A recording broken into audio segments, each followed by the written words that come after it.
Bonjour, bonjour à tous.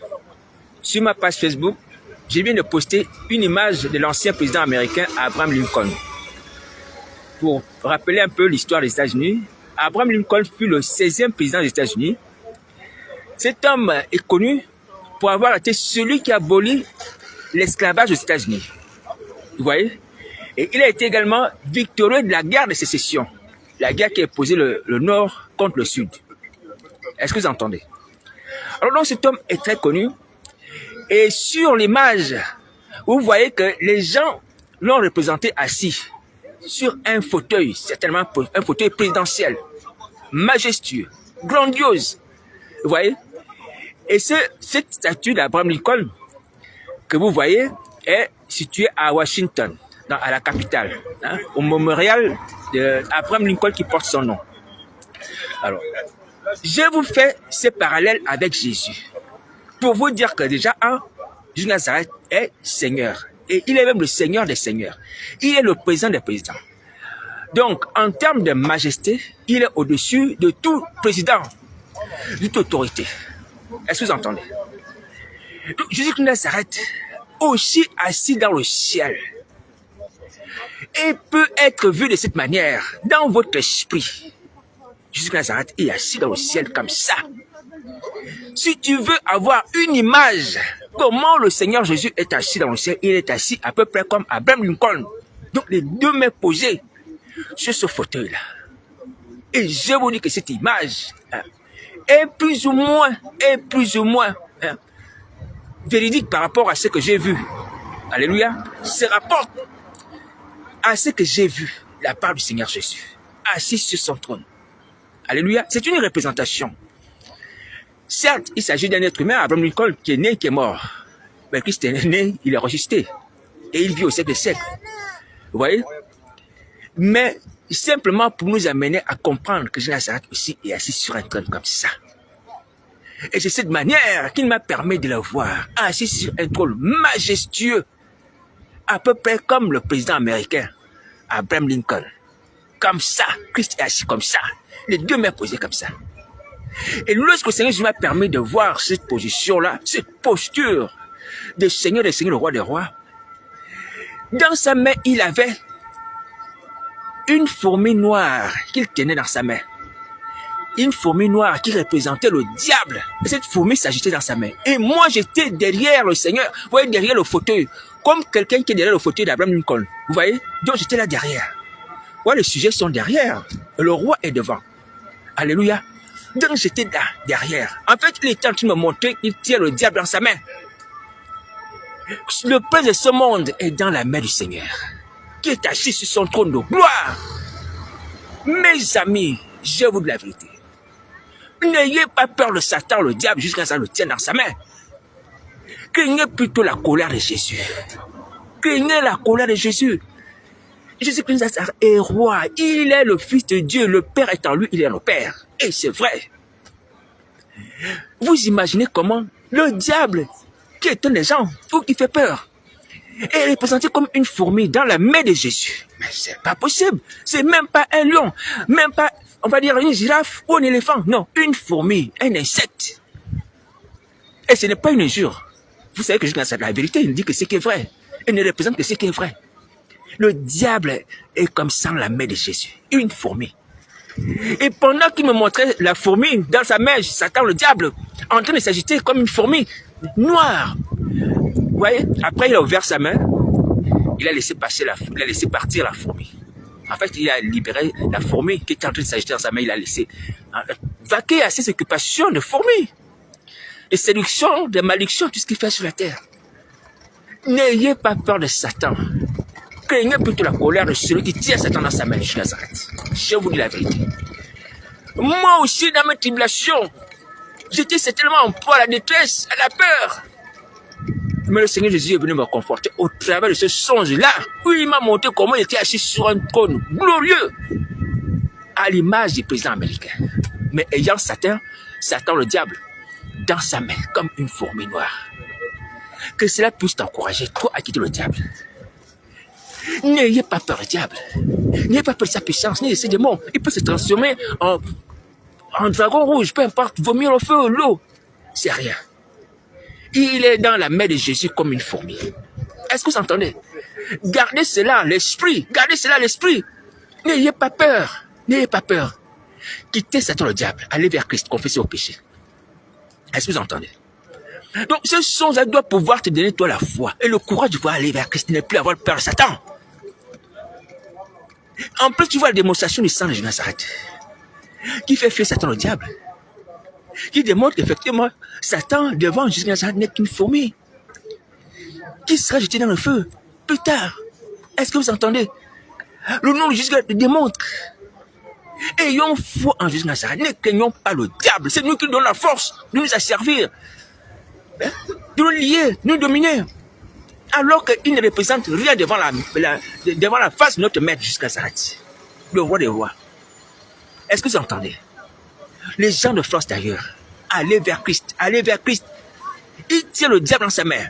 La mort, le séjour des morts, toutes choses dans sa main, mes amis. Nous avons un libérateur, nous avons un défenseur, nous avons un sauveur qui est jusqu'à Nazareth et qui nous aime. Est-ce que vous entendez? C'est la première chose que je voudrais vraiment nous puissions retenir dans notre esprit, de ne plus avoir peur de Satan. Moi aussi, ni ses œuvres, ni ses déguisements, peu importe, ni sa taille, hein? Ou ses muscles, peu importe ce qu'il peut démontrer, ni ses armes, ni ses armes. Alléluia. Voilà. La seconde chose, c'est que le Seigneur Jésus assis sur son trône, à l'image du président américain, a les regards, mais il a les regards sur qui? Parce que la statue, vous voyez, d'Abraham Lincoln, hein, elle est fixe. Vous voyez, c'est une statue, vous voyez, c'est peut-être en pierre, je ne sais pas. Mais elle a le regard fixe sur quelque chose. Vous voyez? Mais le Seigneur Jésus aussi a des regards. Il regarde dans une direction, mais en direction. La direction de Jésus, c'est quelle direction? Vers qui Jésus jette les regards? C'est vers nous, mes amis. Et il a ses regards. La lettre aux 7 églises prouve que le Seigneur Jésus a la regards sur nous. Est-ce que vous voyez? Imaginez-vous quelqu'un qui est assis dans les nuages. Je vais prendre comme ça, dans le nuage, sur un grand trône majestueux, nous regardons. 24 sur 24, Christ nous regarde. Tout ce qu'on fait, il nous regarde. Tout ce qu'on pense, il regarde. Alléluia. Il voit ce qu'on fait, mes amis, il voit ce qu'on fait. Et je vous ai dit, des femmes, vous qui voyez les gens, Christ voit ce que vous faites. Il voit ce que vous faites. Et il vous demande d'arrêter. Arrêtez de voir les gens, allez vous repentir. Les femmes de pasteurs et toutes les autres qui font ça. Les hommes qui tuent les âmes avec des faux sataniques comme des fourchettes. Vous fracassez les crânes humains. Pourquoi vous faites ça? Arrêtez ça. Allez vous repentir et confesser vos péchés. Christ en a assez de voir ça. Mais sachez qu'il est patient. L'objectif de Jésus Nazareth, étant assis, regardez ce qu'on fait, assis sur son trône, de roi des rois, c'est pour également attendre que les gens viennent à ses pieds s'humilier devant le trône de sa grâce, demander pardon. Demander pardon. Et recevoir le pardon et la délivrance. Est-ce que vous entendez?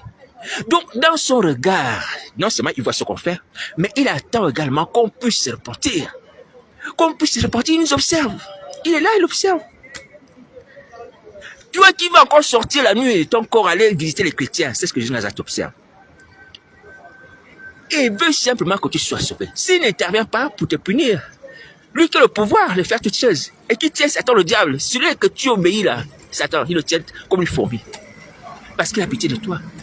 Comme de moi aussi. Vous voyez? Voilà pourquoi je vous dis, mes amis, dépêchons-nous d'arranger notre situation. Arrangeons notre situation de la vie de Jésus, parce que personne ne peut subsister à sa colère. Je vous assure, personne ne pourra supporter sa colère. Vous voyez la génération des temps de la fin, dans le livre Apocalypse 6, qui crie, pitié pour nous, à peu près comme ça. Vous voyez, sur le temps de la fin, ils disent aux montagnes, cachez-nous, couvrez-nous. Vous voyez, quelqu'un qui a Satan, le diable, dans sa main comme une fourmi. Quand il se lève pour punir, tu vas fuir où? Qui va te protéger? Même Satan lui devient comme une fourmi. Il est comme une fourmi. Tu vas fuir où? Tu vas fuir où? Tu vas te cacher où? Réveillez-vous. Craignez la colère de Jésus. Allez vous repentir. Confessez vos péchés. Confessez vos péchés. Oui? Oui, parce que je vais en lui, il n'y a pas d'échappatoire. Il n'y a pas de refuge. Et celui qui est plutôt notre refuge, si le diable s'élève pour nous persécuter, on peut se réfugier auprès de Jésus. Ouais. Les hommes peuvent nous persécuter, on peut se réfugier vers l'Éternel des armées. Mais si les gens se lèvent, Jésus s'élève, il faut te punir, tu vas te réfugier où? Sous la mer? Sous la terre? Dans les arbres? Bon, je vous assure que ça, c'est la folie. Personne ne peut échapper.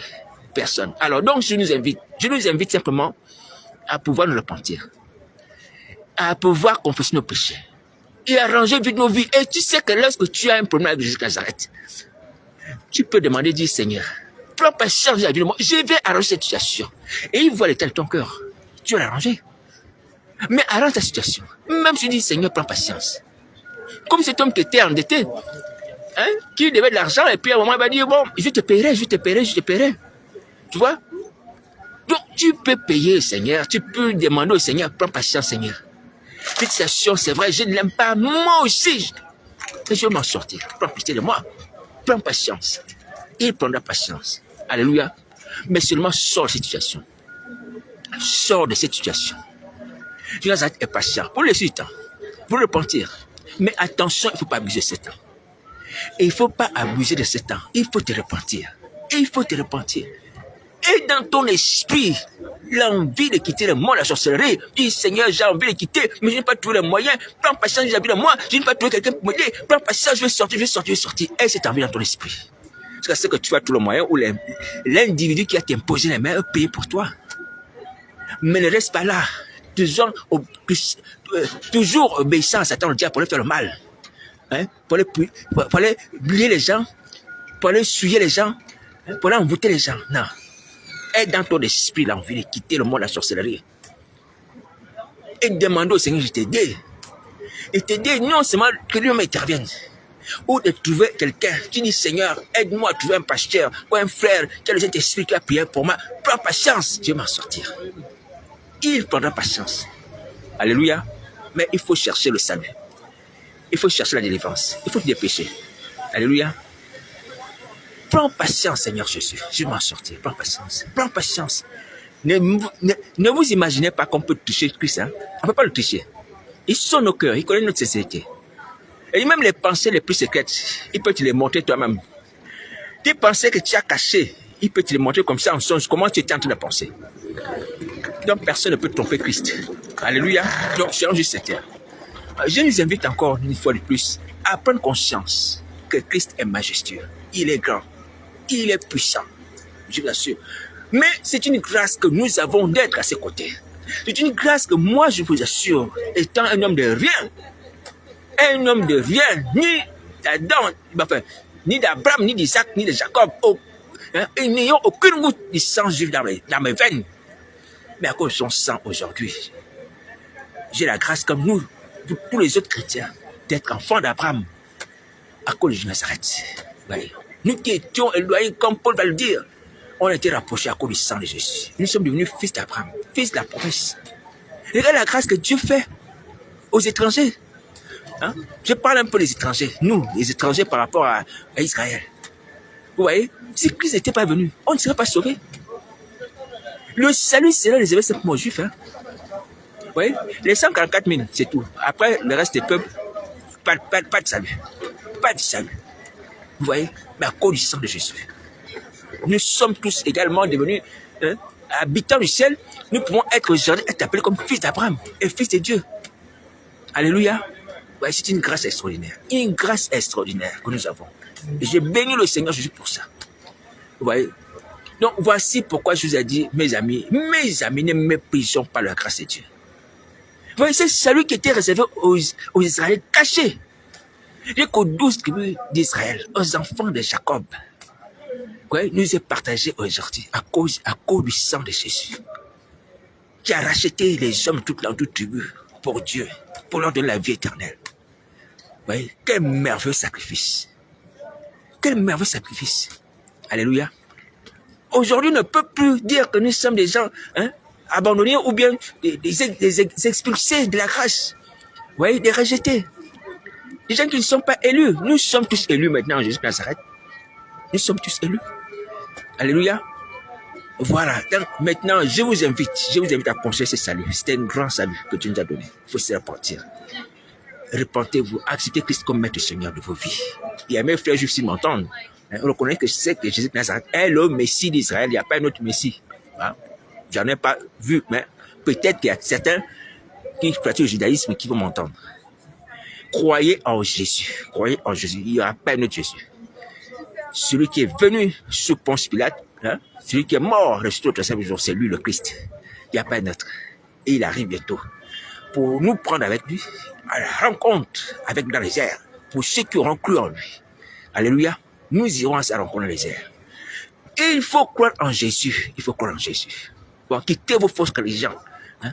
Quittez vos idoles. Peu importe vos systèmes de pensée, tout ce que vous avez comme foi en dehors de Christ. Quittez cela. Repentez-vous sur vos vies. Sur vos vies.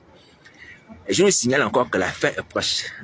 Bientôt, on va rentrer dans les fléaux. Vous voyez? Les gens qui fuient, qui disent montagne, cachez-nous, hein, tombez sur nous. Vous voyez? C'est pour bientôt. C'est pour bientôt. Il faut se repentir. Il faut se repentir. Alors, donc voilà pourquoi je dis aujourd'hui, mes amis, frères et sœurs, nous ne livrons pas nos vies, nos âmes à Satan, au diable. Oui, Jésus Nazareth vient, la fin est proche. Il faut qu'on soit sauvés des fléaux. Alléluia, repentons-nous de nos péchés et nous serons sauvés, nous serons libérés. Donc, je me rappelle encore que le temps est en train de passer. Le temps est en train de passer. Vous voyez, nous sommes presque à la fin du mois d'octobre, là. Vous voyez? Et bientôt novembre 2025. Le temps passe vite, mes amis, dépêchez-vous. Dépêchez-vous. Parce que celui qui est assis sur le trône, qui est plus qu'Abraham Lincoln, nous observe. Et il nous a envoyé des messages. Les messages qu'il nous a envoyés sont écrits. Ils sont là. La lettre de cette église, c'est nous. Repentez-vous quand même de ceux et proches, c'est nous. Vous voyez? Il a tout dit. Il a tout dit. Alors, je me dis que vraiment, Jésus Nazareth, qui a le regard sur nous, attend qu'on puisse se tourner vers lui et aller le supplier, demander grâce. Et il est prêt à faire ça.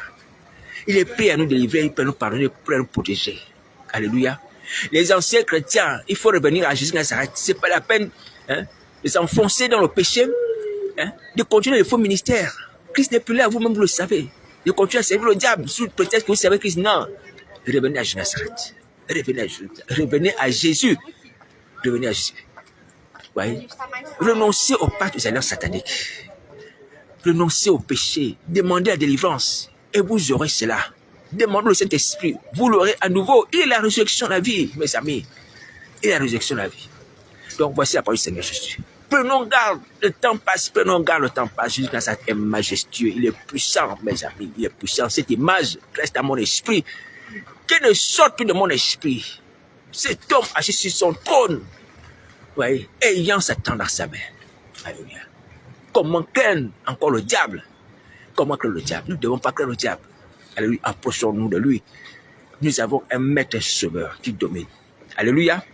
Voilà. Donc, voici la parole du Seigneur Jésus. Dépêchez-vous, dépêchez-vous, dépêchez-vous. Parce que le temps passe. Le temps passe. Les femmes, laissez les ministères. Celle qui est révérende, tu es mon ami. Arrête ton affaire de révérende. Arrête ça. Fais-te repartir, sauve ta vie. Sauve ta vie. Sinon, tu seras puni. Sauve ta vie. Prenez courage, vous pouvez vous en sortir. Parlez, même dans vos cœurs à Jésus, parlez. Dites-lui pardon, je me repens, sauve-moi et protège-moi. Faites ça, sauvez vos vies. Sinon, quand il sera trop tard, vous allez brûler dans le temps de feu, vous allez crier là-bas, il y aura les pleurs, les grincements dedans, tous les gémissements, toutes ces choses, mais il sera trop tard, il sera trop tard. Je vous dis la vérité, jusqu'à ça est vivant. Les démons ont beau vous apparaître, Satan a beau vous apparaître pour effacer l'image de Jésus. Impossible, Jésus Nazareth est vivant. Son nom opère et agit et démontre qu'il est vivant. Et je nous invite, nous, à ne plus agir comme les faux chrétiens. Hein? Il faut devenir enfant de Dieu. Parce qu'en fait, tout ce que vous êtes en train de faire, que Satan vous incite à faire, c'est de vous faire passer pour des vrais chrétiens et pour vous faire passer pour des modèles, alors qu'on n'est pas des modèles. La même c'est que lorsqu'on regarde toutes celles qui sont sur Internet, qui font des vidéos, généralement, qui prêchent, qui prophétisent. Mais dans leur apparence, on voit la trahison. Ouais, la fausseté. Ce n'est pas une injure. Vous voyez? Même de l'apparence. Vous démontrez que vous êtes faux. Mais je vous assure qu'il y a des vrais chrétiens qui sont là, et Christ va encore susciter les vrais chrétiens. Si vous pensez Ou même Satan pense qu'au travers de vous, il va étouffer l'apparition des vrais chrétiens. Le fait qu'on voit les vrais chrétiens dans les rues ou sur Internet, ou même on voit les vraies églises, il se trompe. Il se trompe. Lui-même aussi c'est plus pour Dieu, et c'est comme ça qu'il appelle les gens, donc, il demande aux gens qu'on l'appelle éternel. Pensez effacer le vrai Dieu, pensez effacer la présence du vrai Dieu, il se trompe. Que les gens qui invoquent le vrai Dieu, le Dieu d'Israël, le Père notre Seigneur Sauveur jusqu'à Nazareth, alléluia, qui ne vont pas passer leur temps à traiter quelqu'un qui est maudit, qui est condamné à l'étang de feu, vous l'appelez éternel. Vous l'appelez éternel. Vous voyez? Et c'est ça que vous faites. Vraiment. Il faut arrêter ça. Il faut arrêter ça. Satan n'est pas éternel. L'éternel, oui, éternel dans le feu. Éternel condamné dans le feu, oui. Mais l'éternel des armées, c'est notre Père Seigneur. Le Père, notre Seigneur, Sauveur jusqu'à Nazareth. Il faut arrêter ça. Vous n'allez pas effacer impossible la présence de Christ, la présence des vrais enfants de Dieu, c'est impossible. Ou la présence des vraies églises, impossible. Les gens auront soif de la vraie église. Les gens auront soif d'entendre la vraie parole, la vraie doctrine. Elle existera toujours. Jusqu'à la fin des temps. Parce que Christ vient totalement mettre fin ou enlever les chrétiens. Alléluia. Aujourd'hui, simplement, le Seigneur, je veux que vous puissiez entendre sa parole. Il y a beaucoup de faux prophètes qui vont se lever. Mais ça ne veut pas dire que les faux vont empêcher également la présence des vrais. Et que c'est parce qu'il y aura beaucoup de faux qu'il y aura plus de vrais. Non. Il y aura beaucoup de faux, comme la prophétie l'a annoncé, mais il y aura encore des vrais, il y a encore des vrais.